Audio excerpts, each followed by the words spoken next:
চীনের উত্তরাঞ্চলে তীব্র শীতের বুকের ভেতর জন্ম নিয়েছে এক বিস্ময়কর রূপকথা, Harbin ice and snow festival.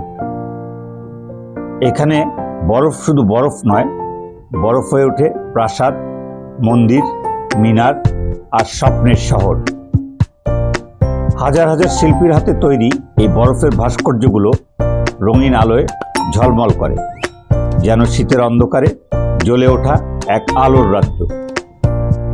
প্রতি বছর পৃথিবীর নানা প্রান্ত থেকে লাখো মানুষ ছুটে আসে হারবিনে এই অনন্য সৌন্দর্য দেখার জন্য, অনুভব করার জন্য মানুষের সৃজনশীলতা আর প্রকৃতির নিঃশব্দ শক্তির মিলন।